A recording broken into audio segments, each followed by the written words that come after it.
y bienvenidos a este Café OVNI y Paranormal del lunes, comenzando la semana. Y hoy les hablaré un poco acerca de, más que la cultura sumeria, obviamente, pero de una tablilla, ¿no? Las tablillas sumerias y de una en particular, que es la tablilla Plimpton 322. Quizás algunos y algunas ya las conozcan. Y bueno, si no es así, les diría que investiguen al respecto porque es muy interesante, ya que en esa tablilla se descifra un poco, ¿no? Un poco bastante, acerca de las matemáticas y la trigonometría. O sea, los sumerios descubrieron precisamente grandes cálculos y una matemática mucho más avanzada que, bueno, después tomaron los griegos, como en el caso, de Pitágoras, el teorema de Pitágoras, pero que previamente se descubrió en esta tablilla que en Sumeria, bueno, ya sabían bastante sobre el tema e incluso nos llega hasta hoy en día, ¿no? Que nos superaría en cuanto a la matemática que tenemos hoy. Plimpton 322 es la tablilla sumeria. Es una tablilla de barro de Babilonia que destaca por contener un ejemplo de las matemáticas babilónicas. Tiene el número 322 en la colección Gea Plimpton en la Universidad de Columbia. Esta tableta se cree que fue escrita cerca de 1800 a.C. Tiene una tabla de 4 columnas y 15 filas de números en escritura cuneiforme de la época. Esta tabla muestra lo que ahora se llaman ternas pitagóricas, es decir, números enteros A, B, C que satisfacen A al cuadrado más B al cuadrado es igual a C al cuadrado.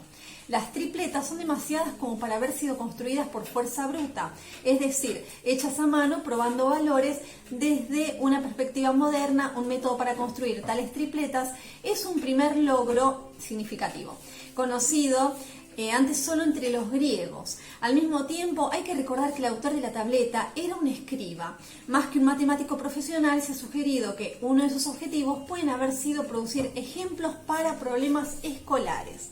Aunque la tableta se interpretó en el pasado como una tabla trigonométrica, más recientemente se han publicado trabajos que ven esto como un anacronismo y le dan una función diferente. Sin embargo, la creencia actual, inspirada en un trabajo de los investigadores australianos Daniel Mansfield y Norman Wilberger, publicado en Historia Matemática, revista oficial de la Comisión Internacional de Historia de las Matemáticas, es que en efecto se trata de una tabla trigonométrica más de 1000 años anterior a la que elaboró el astrónomo griego Hiparco de Nicea, 190 a.C., menos 120 a.C., a 120 a.C. Considerado el padre de la trigonometría gracias a su tabla de cuerdas, considerada habitualmente como la tabla trigonométrica más antigua del mundo.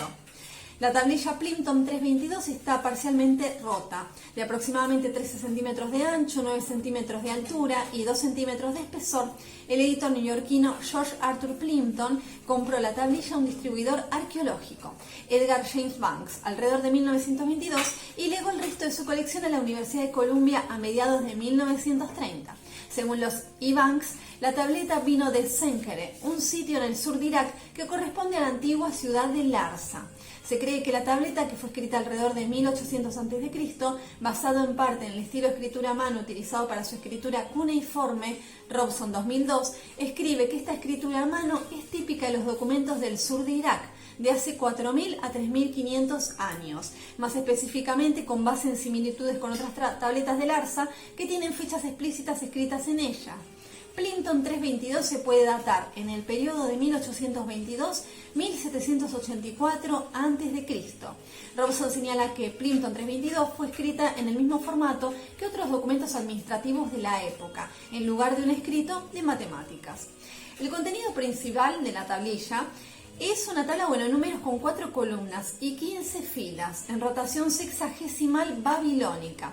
La cuarta columna es solo un número de fila ordenada del 1 al 15. La segunda y tercera columna son completamente visibles en la tableta sobreviviente. Sin embargo, el borde de la primera columna se ha roto y existen 2 extrapolaciones consistentes que dan los dígitos faltantes que podrían haber sido. Estas interpretaciones difieren solo en si cada número comienza con un dígito adicional igual a 1 o no, con las diferentes extrapolaciones mostradas en paréntesis.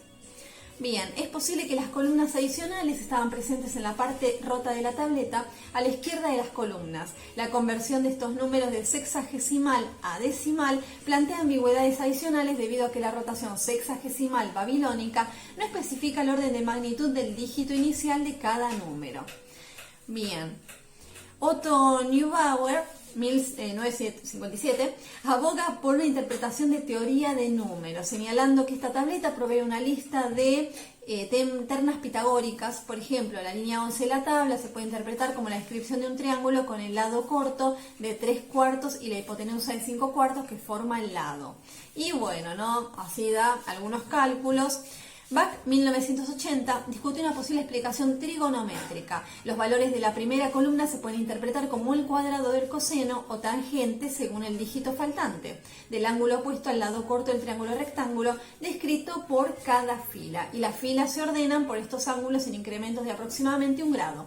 Sin embargo, Robson sostiene por motivos lingüísticos que esta teoría es conceptualmente anacrónica, depende de muchas otras ideas que no están presentes en el registro de la matemática babilónica de aquella época.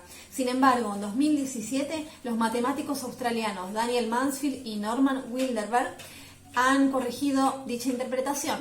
Dicha tabla describe las formas del triángulo rectángulo usando la novedosa forma de trigonometría que se funda en la razón entre los números que expresan las longitudes de los lados, denotando tal labor una gran genialidad. Así que bueno, yo les diría que, bueno, o sea, se fijen un poco, ¿no? Y si son matemáticos, matemáticas, les va a encantar, o incluso, como dije, quizás ya la conozcan, esta tablilla que revela tanto y que incluso hasta hoy en día, pleno siglo XXI, pleno 2020, sigue sorprendiendo, porque demuestra, como decía en un principio, que la matemática de los antiguos sigue siendo bueno, muy adelantada hasta para nosotros.